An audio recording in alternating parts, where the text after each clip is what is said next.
हाय दोस्तों, तो कैसे हैं आप लोग। दोस्तों एक और शानदार वीडियो लेकर आ गए। जल्दी से वीडियो देखते हैं, फिर बात करेंगे वीडियो के बारे में। उससे पहले आप मेरे चैनल को सब्सक्राइब कर लें और बेल आइकन को प्रेस कर लें। तो वीडियो स्टार्ट करते हैं। टेस्ला कभी भी ऐसी कंट्री में मैन्युफैक्चरिंग प्लांट सेटअप नहीं करेगी जहां पर उन्हें पहले कार सेल करने की परमिशन ना मिले। ये कहना था टेस्ला के सीईओ इलॉन मस्क का।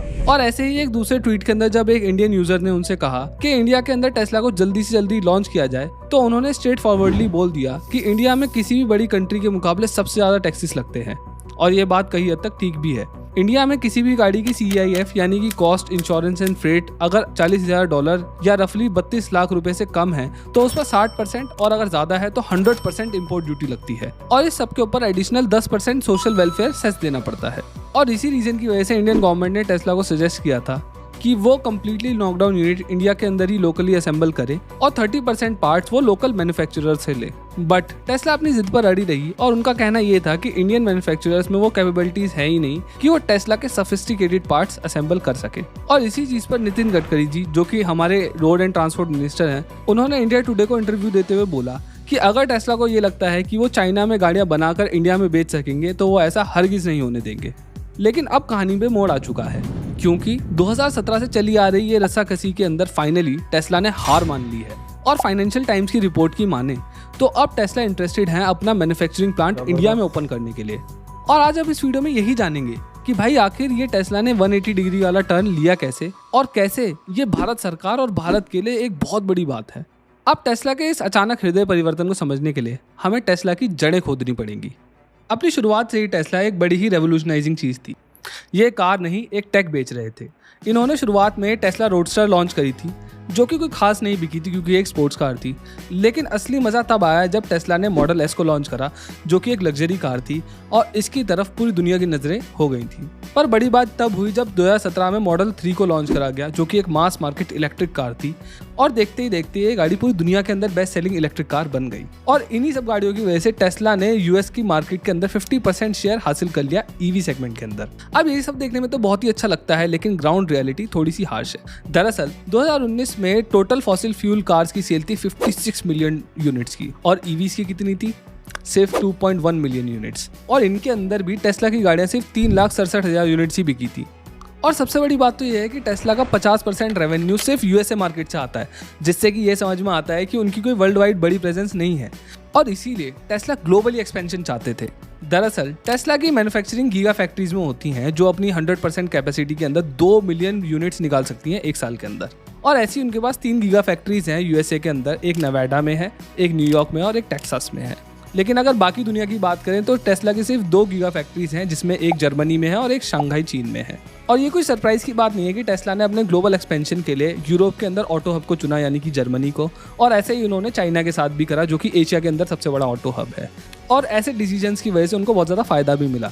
जैसे जहां उनका US का रेवेन्यू $40 बिलियन का था, वहीं चाइना से वो सेकंड नंबर पे सबसे ज़्यादा पैसा कमाते, यानी कि $18 बिलियन। और देखते ही देखते चाइना की मार्केट US की सेकंड सबसे बड़ी मार्केट बन गई, जहां पर वो 40% गाड़ियाँ बेच रहे थे, यानी कि 50% US में और 40% चाइना में और बाकी के रेस्ट ऑफ द वर्ल्ड में। लेकिन चाइना के अंदर सब कुछ हरा भरा नहीं था। दरअसल टेस्ला चाइना से पैसा तो कमा रहे थे, लेकिन वहां पर बहुत सारी मुश्किलों का भी सामना करना पड़ रहा था उनको। और सबसे बड़ी दिक्कत एक मार्केट के अंदर क्या हो सकती है? Yes, competition. जहां चाइना टेस्ला के लिए सेकंड लार्जेस्ट मार्केट है, वहीं दूसरी तरफ चाइनीज मैन्युफैक्चरर्स जैसे कि BYD, नियो, गीली और एक्सपैंग वगैरह टेस्ला को कड़ा कंपटीशन दे रहे हैं वहां की लोकल मार्केट के अंदर। और उनका USP है कॉम्पिटिटिवली लोअर प्राइस। हाँ, चाइनीज कार्स काफ़ी ज़्यादा सस्ती हैं और इनके कंपैरिजन में टेस्ला की कार्स के प्राइस $40,000 से चालू होकर $70,000 तक जाते हैं चाइना के अंदर। और इन सब के ऊपर चाइनीज गवर्नमेंट के लोकल इंडस्ट्री को पुश करने के लिए इंसेंटिव्स और IP राइट्स को प्रॉपर्ली इंप्लीमेंट ना करना एक बड़ा सरदर्द है टेस्ला के लिए वहाँ पर। अब ये जो IP राइट्स वाली मैं बात कर रहा हूँ ना, ये वही है जो वो कॉपी कर लेते हैं किसी की भी गाड़ी उठा के। रेंज रोवर का कुछ बना देंगे और जीप रैंगलर का कुछ बना देंगे, वो सबकी कॉपी कर लेते हैं। अब ये तो रही टेस्ला की वहाँ पर काम करने से जुड़ी दिक्कतें। दूसरी प्रॉब्लम जो टेस्ला को फेस करनी पड़ रही है वो है क्वालिटी इश्यूज। हम सब जानते हैं कि चाइना की मैन्युफैक्चरिंग क्वालिटी कैसी होती है शुरुआत के प्रोडक्ट्स में एटलीस्ट। और अगर हम ब्लूमबर्ग की रिपोर्ट्स की माने तो टेस्ला को कंप्लेंट्स की वजह से चाइनीज फैक्ट्री में अपनी प्रोडक्शन को 56,000 तक गिराना पड़ा है दिसंबर 2022 से 2023 तक। और तो और इस घटिया क्वालिटी की मैन्युफैक्चरिंग की वजह से उनको 1 मिलियन रिकॉल्स भी करने पड़े हैं अपनी गाड़ियों के। और इन सब परेशानियों के अलावा US चाइना ट्रेड वॉर एक अलग ही मुसीबत बना हुआ है टेस्ला के लिए। साउथ चाइना मॉर्निंग पोस्ट, जो कि एक चाइनीज बेस्ड न्यूज़ पोर्टल है, उन्होंने रिपोर्ट किया है कि चाइनीज गवर्नमेंट ने टेस्ला को अपनी प्रोडक्शन लाइन शंघाई में बढ़ाने से ब्लॉक कर दिया है।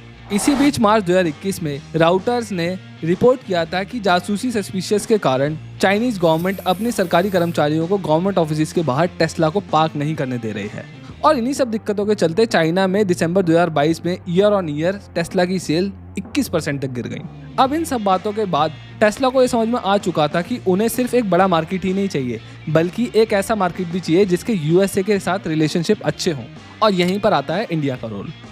टेस्ला को साउथ ईस्ट एशियन मार्केट्स पर कब्जा करना है, और जैसा मैंने अभी बताया वो चाइना से दुखी हैं, और दूसरा बड़ा ऑप्शन उनको इंडिया ही दिखाई देता है मैन्युफैक्चरिंग के लिए। और भले ही 2017 में टेस्ला के लिए इंडिया को इग्नोर करना आसान रहा हो, लेकिन अब वो ऐसा नहीं कर सकते। और उसका सबसे बड़ा रीज़न है वो काम जो गवर्नमेंट ने इंडिया में पिछले कुछ सालों के अंदर करे हैं ईवीज़ के इकोसिस्टम को सुधारने के लिए। इंडिया ने भले ही लेट स्टार्ट किया हो, लेकिन अब गवर्नमेंट कार्बन इमिशंस को लेकर काफ़ी ज़्यादा स्ट्रिक्ट है। इंडिया का गोल है 2030 तक 45% के नीचे कार्बन इंटेंसिटी को करना और 2070 तक नेट जीरो कार्बन इमिशंस तक पहुंचना। और इन सब में ईवीज़ एक बहुत बड़ा रोल निभाने वाली है, जैसा हम सब जानते ही हैं। इसीलिए गवर्नमेंट ऑफ इंडिया ने faster adoption of hybrid and electric vehicles यानी कि फेम स्कीम लॉन्च किया, जहां कंज्यूमर्स को इंसेंटिवाइज किया जाता है ईवीज़ खरीदने पर। ये पॉलिसी सच में काम करती हैं, स्पेशली इंडिया जैसे कॉस्ट डोमिनेटेड मार्केट्स में। और इसी की सक्सेस को देखते हुए गवर्नमेंट ने फेम 2 भी लॉन्च कर दिया है, जहां पर वो 10,000 करोड़ का इन्वेस्टमेंट करने जा रहे हैं, जिसके अंदर इंफ्रास्ट्रक्चर जैसे कि चार्जिंग स्टेशंस और ईवीज़ की बैटरी मैन्युफैक्चरिंग प्लांट्स वगैरह में उसको पैसे को इन्वेस्ट किया जाएगा। और इस स्कीम से एस्टिमेटेड 20 लाख पैसेंजर्स को सुविधा मिलेगी और 4 लाख चार्जिंग स्टेशंस खोले जाएंगे छोटे बड़े। साथ ही में गवर्नमेंट ने ओला उबर जैसे कंपनीज को भी ये बोला है कि वो 40% हिस्सेदारी ईवी की रखें अपनी फ्लीट्स के अंदर। इन सब चीज़ों के अलावा गवर्नमेंट ईवी इकोसिस्टम के ऊपर भी बहुत मजबूती से काम कर रही है। सितंबर 2022 में 1,54,000 करोड़ का joint venture MOU Vedanta Foxconn के साथ साइन किया गया है, ताकि इंडिया में सेमीकंडक्टर्स को बनाया जा सके। और ये सेमीकंडक्टर्स वाली बात है ना, ये बहुत ज़्यादा ज़रूरी है, क्योंकि ये जो सेमीकंडक्टर्स होते हैं ये बहुत ज़्यादा भारी मात्रा में यूज होते हैं ईवीज़ के अंदर in comparison with internal combustion engine. और इस बात को हम फोर्ड की गाड़ियों के एग्जाम्पल से समझ लेते हैं। फोर्ड की फोकस एक आईसीई इंजन वाली गाड़ी है जिसमें रफली 300 चिप्स होती हैं, लेकिन वहीं फोर्ड की मार्क ई जो कि एक ईवी है उसके अंदर 3000 चिप्स यूज होती हैं। तो आप खुद सोचिए कितना ज़्यादा इंपॉर्टेंट है यहाँ पर ऐसे प्लांट्स को बेस करना।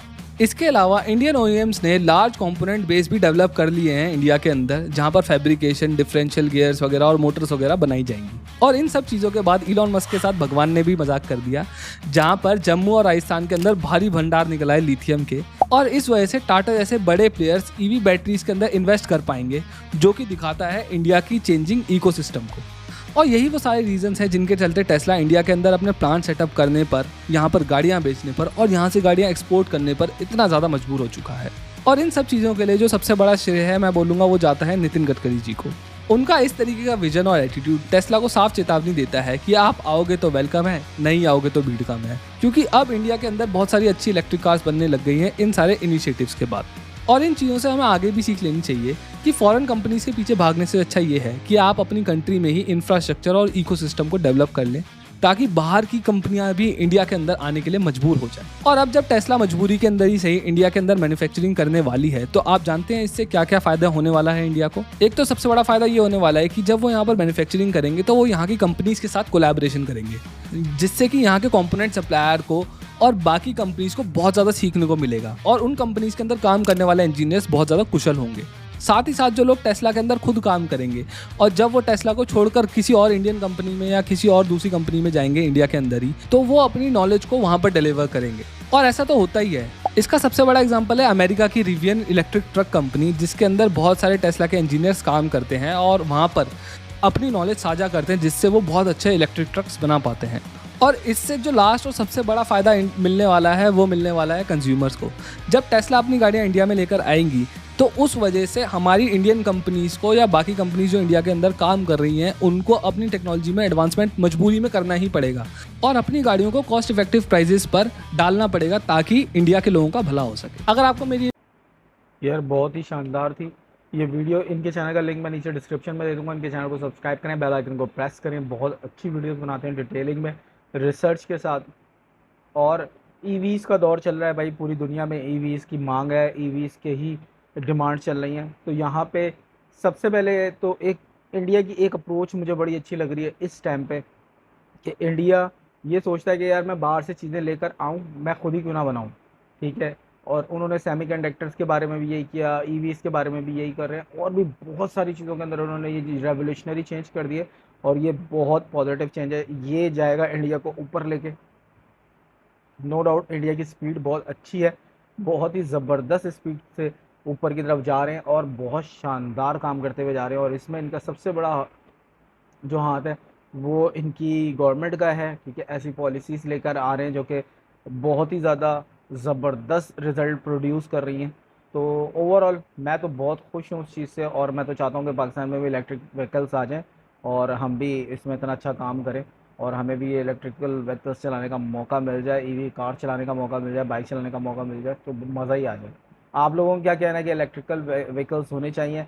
इसके जहाँ फ़ायदे हैं वहाँ नुकसान भी हैं, तो वो क्या नुकसानात हो सकते हैं आपके हिसाब से, मुझे कमेंट करके ज़रूर बताइएगा। वीडियो अच्छी लगी तो वीडियो को लाइक कर दें। वीडियो से रिलेटेड कोई भी सवाल है तो मुझे वो भी कमेंट कर दीजिएगा, मैं उसका आंसर ज़रूर करता हूँ। मिलते हैं अगली किसी वीडियो में, तब तक के लिए बाय बाय।